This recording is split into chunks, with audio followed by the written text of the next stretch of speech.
ए बाबा तनी हने सुना हो। का बात बा बाबू बोला। एगो बात पता बा, पप्पू यादव जी जे रहले उनकर चुनाव चिन्ह का हो? जन अधिकार पार्टी के। ए बाबू तू का बुझाता हमें तो ना पीछे बानी। अब हम की मल्ला है पप्पू जी के चुनाव चिन्ह।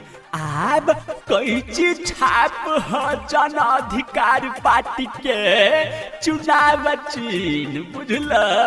जय हो बाबा, ये बात के तो तोहरा सबसे पहले पता लग गईल।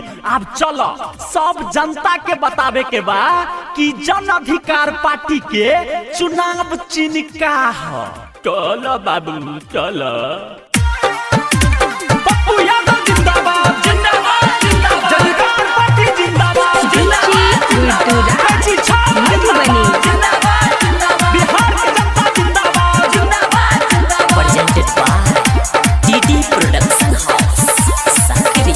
सुना हो भैया सुना हो चाचा हो, सुना हो भैया सुना हो चाचा, बतिया नहीं भूलई हो। कैची छाप पर बटन दबई हो, पप्पू यादव के सीएम बनई हो। कैची छाप पर बटन दबई हो, पप्पू यादव के सीएम बनई हो।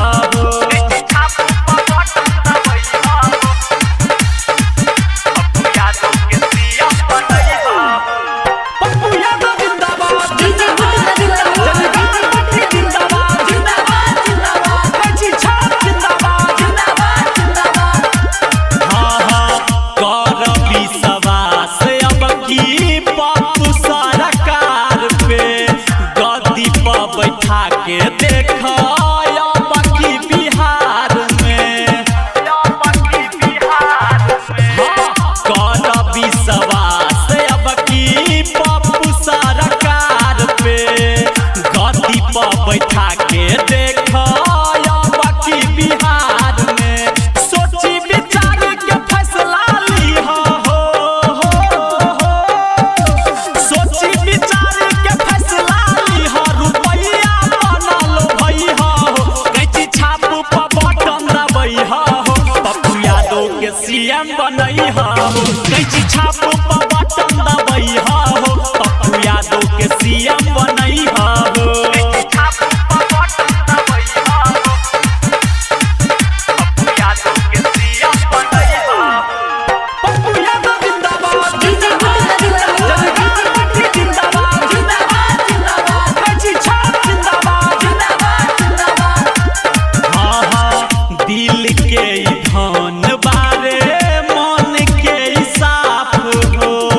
गरीब के मसीहा बनी है होई इंसाफ हो। हाँ हाँ दिल के धन बारे मन के साफ हो। गरीब के मसीहा बनी है होई इंसाफ हो। रोजी रोजगार मिली सबका के भैया हो। रोजी रोजगार मिली सबका के भैया, धुरंधर के बात न भूलई हो। कैची छाप पर बटन दबई हो, पप्पू यादव के सीएम बनई हो। कैची छाप के नहीं भूलई हो, पप्पू यादव के सीएम बनई